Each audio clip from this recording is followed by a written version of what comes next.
ठाकुर समाज ने बढ़ाई बीजेपी की टेंशन। बीजेपी के खिलाफ ठाकुरों की हुंकार। सहारनपुर में ठाकुरों ने बदला पूरा गेम। ठाकुर समाज में किसका चलेगा सिक्का। लोकसभा चुनाव 2024 की जंग में बीजेपी तीसरी बार सत्ता में आकर एक इतिहास रचने की कोशिश में लगी है और दिल्ली की सत्ता का रास्ता उत्तर प्रदेश से ही होकर गुजरता है। ऐसे में अगर यहाँ का एक वोट बैंक बीजेपी से नाराज हो जाए तो सत्ता तक पहुँचने के रास्ते में काफी मुश्किलें आ सकती है। बड़ी बात तो यह है कि हिंदुत्व की राजनीति करने वाली बीजेपी से कोई मुस्लिम समुदाय या कोई और समाज नहीं, बल्कि उनकी और सीएम योगी के कोर वोटर बैंक समाज नाराज दिखाई दे रहा है, यानी कि ठाकुर समाज। ऐसे में एक बार फिर यूपी फतेह करने के लिए सभी पार्टियां जीत जान से जुटी हुई नजर आ रही है और जीतने के लिए अब जनता के बीच में उतर के प्रचार प्रसार करने में लगी हुई है।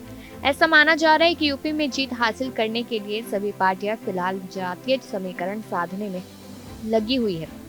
दरअसल उत्तर प्रदेश में ओबीसी हो, मुस्लिम हो, सभी का यूपी की सियासत में अहम योगदान रहा है।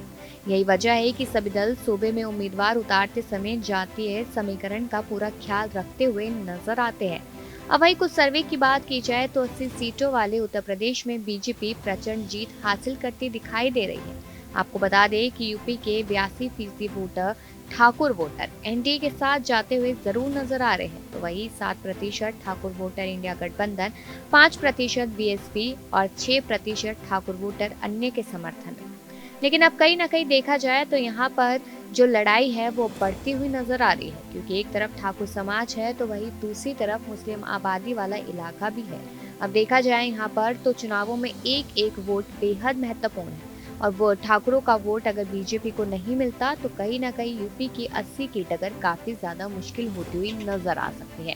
अब इस मुद्दे को लेकर अपनी राय दीजिएगा कि क्या लगता है आप लोगों को कि यूपी की सियासत में ठाकुर का योगदान इतना ज्यादा रहा है, तो इस बार क्या होने वाला है, बीजेपी के लिए खतरा तो नहीं।